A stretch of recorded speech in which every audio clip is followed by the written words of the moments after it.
మీ business ఏదైనా మీ ఊర్లో promotion చేయాలంటే అది సుమన్ టీవీతోనే సాధ్యం. ఇప్పుడే సంప్రదించండి.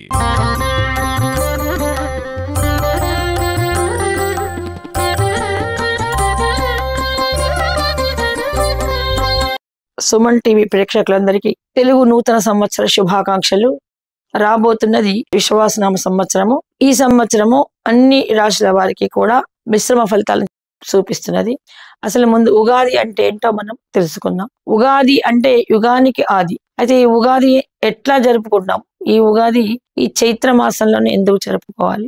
ఋతువులలో వసంత ఋతువు, నక్షత్రాలలో అశ్విని నక్షత్రము తొలి ఋతువు, తొలి నక్షత్రంగా బ్రహ్మాది దేవతలు నిర్ణయించినటువంటి శుభముహూర్తం. మున్ముందుగా సోమకుడు అనే రాక్షసుడు వేదాలన్నీ అపహరించిన వేళ సృష్టి కార్యాన్ని సలపలేని బ్రహ్మదేవుడు తన తండ్రి అయిన మహావిష్ణువుతో వాపోతుంటే, బాధపడుతుంటే శ్రీమన్నారాయణుడు మత్స్యావతారాన్ని ఎత్తి సముద్రం అడుగు భాగంలో ఉన్నటువంటి సోమకుడనే రాక్షసుని దృంచి ఆ వేదాలన్నిటిని తెచ్చి బ్రహ్మదేవుడి చేతికి ఇవ్వడం వలన వేదా సారాన్ని అకళింపు చేసుకొని సృష్టి కార్యాన్ని నేర్పాడ బ్రహ్మ. అది ఈ చైత్ర శుద్ధ పాడ్యమి ఉగాది రోజు అయింది. కాబట్టి ఉగాదిని మన తెలుగు సంవత్సరాదిగా మన బ్రహ్మాది దేవతలు, ఋషులు, మహర్షి గణాలన్నీ కూడా నిర్ణయించాయి. ఇందులో విశేషం ఏంటంటే వేదాలను పూజించడం, వేదాల్లో భాగమైనటువంటి జ్యోతిష్య శాస్త్రాన్ని, నక్షత్రాలని, అన్ని నక్షత్రాలతో సంయోగం ఉండేటువంటి రోజు కాబట్టి మానవ జీవన విధానం అంతా కూడా ఖగోళ శాస్త్రం మీద ఆధారపడి ఉంది. కాబట్టి ఖగోళానికి, నక్షత్రాలకి ఈ పంచాంగము రచన వలన పంచాంగం యొక్క తిథి, వార, నక్షత్ర, యోగ కరణాలు అనగా ఈ ఐదింటిని కలిపి పంచాంగాలు అంటారు. ఈ పంచాంగ జ్ఞానాన్ని తెలుసుకొని మసులుకోవడం వలన మనుషులు తమ జీవన విధానాలలో ఎటువంటి రుగ్మతలు గాని, అపశృతులు కానీ ఏమన్నా ఉంటే సరి చేసుకోవచ్చును అనే ఒక విధానాన్ని ఆ నాటి ప్రాచీన కాలం నుండే రాజ్యసభలలో ఈ ఉగాది రోజు దేవాలయ ప్రాంగణాలలోనూ, రాజ్యసభలలోనూ జ్యోతిష్య శాస్త్రవేత్తల చేత, జ్యోతిష్య పండితుల చేత ఈ సంవత్సరం అంతా ఎలా ఉంటుంది మానవ జీవన విధానంలో, ఈ నవగ్రహాలకు, తిథివార నక్షత్రాలకు అధిపతులైనటువంటి నవగ్రహాల ఆధీనంలో ఉండేటువంటి కాల గమనాలను, ఊ అంటే నక్షత్రము, గా అంటే గమనము, నక్షత్రం యొక్క గమనాన్ని తెలిపేది కాబట్టి ఇది ఉగాది అయింది. ఇటువంటి ఉగాదిని ఎలా చేసుకోవాలి? 6 ఋతువులలో వసంత ఋతువు, 27 నక్షత్రాలలో అశ్విని నక్షత్రం తొందరది కాబట్టి వీటి ప్రశస్తాన్ని తెలుసుకొని మనిషి యొక్క ఆరోగ్యాన్ని, ఆనందాన్ని, ఆయువును ఎలాగా ఆపదల నుండి రక్షించుకోవాలి. ప్రతి సంవత్సరం కూడా ఏ వారం ఉగాది వస్తే ఆ వారానికి అధిపతి అయినటువంటి గ్రహపతి రాజు అవుతాడు. ఏ వారం సంక్రాంతి వస్తుందో ఆ సంక్రాంతికి, ఆ వారానికి అధిపతి అయినటువంటి గ్రహము మంత్రి అవుతాడు. అలాగే వర్షానికి, మేఘాలకు అధిపతులు, అలాగే వ్యవసాయానికి, వర్షానికి మేఘాధిపతి, వర్షాధిపతి, ఇలాగా ఈ సంవత్సరం అంతా ఎవరెవరు అధికారంలో ఉంటారో వారి వారి లక్షణాలను బట్టి ఆ స్థితి ఎలా ఉంటుంది. ఈసారి వ్యవసాయ స్థితి చంద్రుడు మంత్రి కాబట్టి చంద్రుడు వ్యవసాయాన్ని కూడా తీసుకున్నాడు కాబట్టి పాడి పరిశ్రమ చంద్రుడి యొక్క కళలతోని మంచిగా వర్ష ఋతువు మంచిగా ఉండే అవకాశం ఉంది.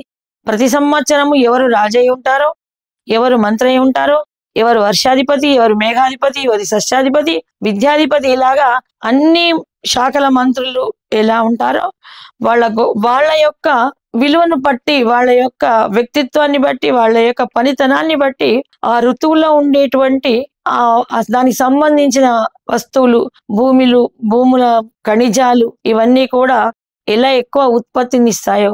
ఉదాహరణకు శని రాజు అయినాడు అనుకోండి, పోయిన సంవత్సరం శని రాజు అయినప్పుడు భూమి ధరలు, నూనె, బొగ్గు ఇవన్నీ కూడా ఎక్కువగా ఉత్పత్తి అయ్యే అవకాశం ఉంటుంది. అలాగే చంద్రుడు రాజు అయినటువంటి పత్తి, బియ్యము, అంటే ఆ గ్రహాలకు సంబంధించినటువంటివి వస్తువులు, వర్ణాలు ఉత్పత్తి అయ్యే అవకాశం ఉంటుంది. గురువు రాజు అయితే బంగారము ధర దిగుతుంది, బంగారం ఎక్కువ ఉత్పత్తి అవుతుంది, వంశాలు ఎక్కువ ఉత్పత్తి అవుతాయి. ఇలాగా మనకు ఉగాది అంటే మొత్తం తెరిచిన కిటికీలాగా ఈ సంవత్సరం మొత్తం ఎంత గొప్పగా ఉంటుందని తెలుసుకోవడానికి మనకు వెనుకటి నుండి మహర్షుల చేత రచించబడినటువంటి మహాజ్ఞాన సంపన్నమైనటువంటి ఖగోళానికి, గ్రహరాశులకు, మానవ జీవితానికి సత్సంబంధాలు ఉన్నాయి. కాబట్టి ప్రాచీనమైన సనాతన సాంప్రదాయాన్ని గౌరవిస్తూ పాటిస్తూ ముందుకు సాగుతున్నప్పుడే సమాజం పురోగతి సాధిస్తుంది. అందువల్లనే ఉగాది యొక్క ప్రాశస్తాన్ని తెలుసుకొని ఉగాది యొక్క గొప్పతనాన్ని ఇతరులకు తరతరాలకు తెలపడానికి, ఉగాది రోజు ఎటువంటి దోషాలున్న పంచాంగ శ్రవణం చేసేవారికి, పంచాంగం విన్న వారికి, పంచాంగం చదివిన వారికి మహాపుణ్య దివసం కాబట్టి ఆ సనాతన ధర్మాన్ని అనుసరిస్తూ దేవాలయాల ప్రాంగణాల్లో మనము రాబోయే మన జీవితాన్ని గురించి తెలుసుకుంటాము. దానివల్ల కొన్ని పాపాలు, కొన్ని దోషాలు తొలగిపోతాయట. ఇది ప్రాచీన కాలం నుండి వస్తున్నటువంటి తెలుగు సంవత్సరం యొక్క సాంప్రదాయం. అయితే ఇందులో 6 ఋతువులకు ప్రతీకగా 6 రుచులు, షడ్రుచులు.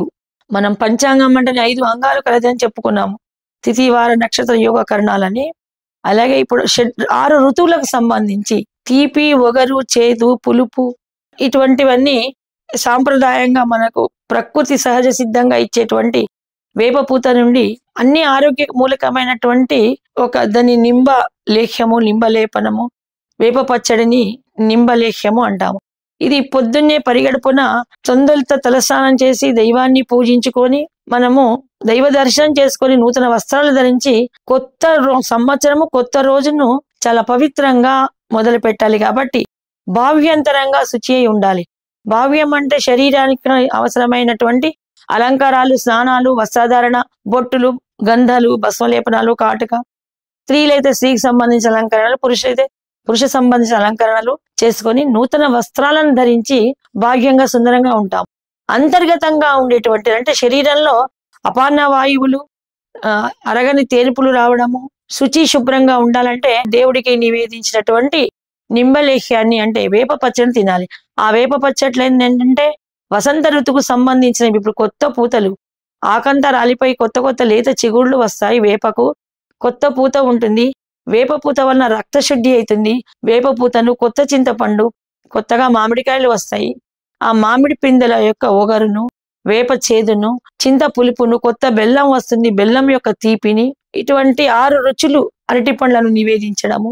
6 రుచులు కలిగినటువంటి ఈ లేఖ్యాన్ని దేవుడికి ముందుగా నివేదించి ఆ లేఖ్యాన్ని ముమ్మార్లు స్వీకరించడం వల్ల లోపల శరీరంలో భాగాలు కూడా అన్ని శుచి శుభ్రం అవుతాయి. ఇది ఉగాది యొక్క ప్రశస్తం. జై శ్రీరామ్.